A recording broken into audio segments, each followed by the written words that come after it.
ಹೆಚ್ಚು ವಿದ್ಯಾರ್ಥಿಗಳು ರೀ ಎಕ್ಸಾಮ್ ಬರೀಬೇಕು, ಇನ್ನೂ ಕಠಿಣ ಮಾಡ್ತಾರೆ ಈಗ. ಹೌದು, ಕ್ವಶನ್ ಕ್ವಶನ್ ಪೇಪರ್ ಪೇಪರ್ ಕಠಿಣ ಆಗುತ್ತೆ. ಒಂದು ಇದೆರಡಕ್ಕೂ ಉತ್ತರ ಕೊಟ್ಬಿಡಿ. ನನಗೆ ವಿಭಾಗ ಮಾಡಕ್ ಇಷ್ಟ ಇಲ್ಲ. Still south India north India ಅಂತ ನಾವು ಡಿವೈಡ್ ಮಾಡಿದ್ರೆ ಇಂಥ ಅಕ್ರಮಗಳು ಅಲ್ಲಿ ನೀಟ್ ವಿಷಯದಲ್ಲಿ ಅಲ್ಲೇ ಜಾಸ್ತಿ ಅಲ್ಲ. ಇದು ಹೆಂಗೆ ಅಂತ ನೋಡಿ, ಇನ್ನು ಅಲ್ಲಿ ನಾಗರಿಕತೆ ಇದೆ, ನಾಗರಿಕತೆ ಮತ್ತೆ ಶಿಕ್ಷಣ ವ್ಯವಸ್ಥೆ ಇನ್ನೊಂದು ಕಟ್ಟುನಿಟ್ಟಾದ ಕ್ರಮಗಳು ಅಲ್ಲಿ ಇಲ್ಲ. ಅಲ್ಲೇನಿದ್ರು ಹಣ ಕೊಟ್ಟು ಪರ್ಚೇಸ್ ಮಾಡುವಂತ ಸಿಸ್ಟಮ್ ಇದೆ. ಎಜುಕೇಶನ್ ಹೌದು, ಎಲ್ಲ ರೀತಿಯಲ್ಲೂ ಅವ್ರ ಎಜುಕೇಶನ್ನೇ ಜಾಸ್ತಿ. ಈಗ IAS ಮಾಡೋಂಥದ್ದಾಗ್ಲಿ ಎಲ್ಲದರಲ್ಲೂ ಶಾರ್ಟ್ ಕಟ್ ಹುಡುಕ್ತಾ ಇದ್ದಾರೆ. ಉತ್ತರ ಭಾರತದವರು ಎಲ್ಲದರಲ್ಲೂ ಶಾರ್ಟ್ ಕಟ್ ಬೇಕು ಅವ್ರಿಗೆ. ಶಾರ್ಟ್ ಕಟ್ ಇಂದ ಈ ರೀತಿ ಆಗ್ತಾ ಇರ್ತಕ್ಕಂಥದ್ದು. ಅದನ್ನ ತಡೆಯುವಲ್ಲಿ ಅಲ್ಲಿನ ರಾಜ್ಯ ಸರ್ಕಾರಗಳು ವಿಫಲ ಆಗ್ತಾ ಇದಾವೆ, ಅದನ್ನ ಮೇಲಿರ್ತಕ್ಕಂಥ ಕೇಂದ್ರ ಸರ್ಕಾರನೂ ವಿಫಲ ಆಗ್ತಾ ಇದೆ. ಎಲ್ಲ ಕಡೆ ಕೇಸರಿನಿದೆ. ಅವರು ಅಂದ್ರೆ ವಿದ್ಯಾರ್ಥಿಗಳು ಜನಸಾಮಾನ್ಯರ ಹಿತದೃಷ್ಟಿಯಿಂದ ನೋಡೋದಾದ್ರೆ ಬಿಜೆಪಿ ಬಹುತೇಕ ಕಡೆ ಇರೋದ್ರಿಂದ ಅವ್ರು ಕ್ರಮ ತಗೋಬೇಕಲ್ಲ. ಬಿಜೆಪಿ ನೋಡಿ, ಬಿಜೆಪಿ ಎಲೆಕ್ಷನ್ ಗೆಲ್ಲೋದಕ್ಕಷ್ಟೇ. ಅದು ನಾನು ಪದೇ ಅದನ್ನೇ ಹೇಳಿದ್ರೆ ಸರಿ, ಅದು ಸುಮ್ಮನೆ ಇರ್ತಕ್ಕಂಥ ಎಲೆಕ್ಷನ್ ಗೆಲ್ಲಬೇಕು, ಈ ದೇಶವನ್ನು ಹಾಳಬೇಕು, ಈ ದೇಶ ಲೂಟಿ ಆಗಬೇಕು. ಹೌದು ಹೌದೌದು. ಪ್ರಜ್ವಲ್ ರೇವಣ್ಣ ಅಲ್ಲಿ ಕೊತ್ಮರಿ ಸಪ್ತಿ ರೇವಣ್ಣ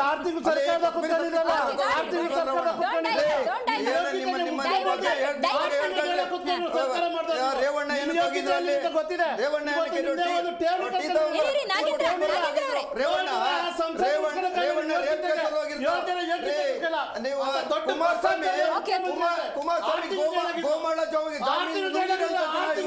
ಇಡೀ ರಾಜ್ಯದ ಜಮೀನಿರ್ತಕ್ಕಂಥವ್ರು JDS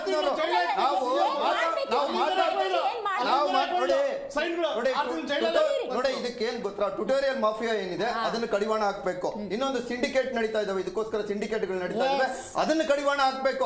ಅದನ್ನ ಕಟ್ಟುನಿಟ್ಟಾಗಿ ನೋಡ್ಕೋಬೇಕು. ಅದನ್ನ ಯಾರು ಈ ತನಿಖಾ ಸಂಸ್ಥೆಗಳ ಯಾವಿದ್ದಾವೆ ಅವನ್ನ ಇಂಟೆಲಿಜೆನ್ಸ್ ಏನಿದೆ, ಇಂಟೆಲಿಜೆನ್ಸ್ ಬಿಟ್ಟು ಅದನ್ನ ತನಿಖೆ ಮಾಡಿಸ್ಬೇಕು. ಆಮೇಲೆ ಓಂ ಬಿರ್ಲಾ ಅಂತವ್ರೆ ಇಂತ ಇದನ್ನ ಟ್ಯುಟೋರಿಯಲ್ಸ್ ನಡೆಸ್ತಾರೆ ಅಂದ್ರೆ ಈ ದೇಶದಲ್ಲಿ ನಮ್ಗೆ ಅನುಮಾನ ಬೀಳಲ್ವಾ? ಈಗ ಪ್ರದೀಪ್ ಈಶ್ವರ್ ಅಂತವ್ರೆ, ಅದನ್ನ ಹೇಳ್ತಾ ಇದ್ದೀನಿ, ಪ್ರದೀಪ್ ಈಶ್ವರ್ ಅಂತವ್ರೆ ನೀವೇ ಸಮರ್ಥಿಸ. ಪ್ರದೀಪ್ ಈಶ್ವರ್ ಅಂತವ್ರೆ ತನ್ನ ಅಫಿಡವಿಟ್ ಅಲ್ಲಿ ಪರ್ಮಿಷನ್ ತಗೊಂಡು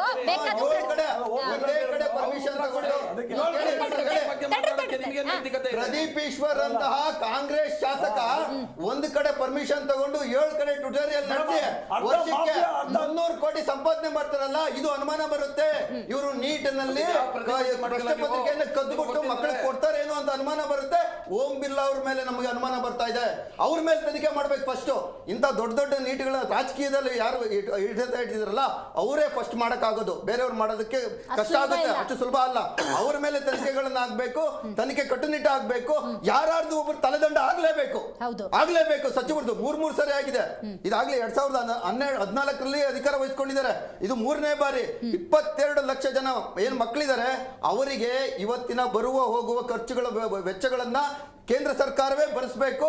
ಅವರಿಗೆ ಮತ್ತೊಂದು ಸರಿ ಟ್ಯೂಷನ್ಗಳನ್ನು ಹೇಳ್ಕೊಂತಾಗ ಎಲ್ಲಾ ಖರ್ಚುಗಳನ್ನು ಕೇಂದ್ರ ಸರ್ಕಾರ ಇಮಿಡಿಯೇಟ್ ಆಗಿ ಭರಿಸಿ ಅವರ ಖಾತೆಗಳಿಗೆ ಜಮಾವಣೆ ಮಾಡಬೇಕು. ಆಗ ಇವರು ಏನೋ ಮಾಡ್ತಾ ಇದ್ದಾರೆ ಅನ್ಸುತ್ತೆ. ಇಲ್ಲ ಅಂದ್ರೆ ಇವರು ಕೇವಲ ಕಣ್ಣೊರೆಸುವ ತಂತ್ರವನ್ನು ಮಾಡ್ತಾ ಇದ್ದಾರೆ.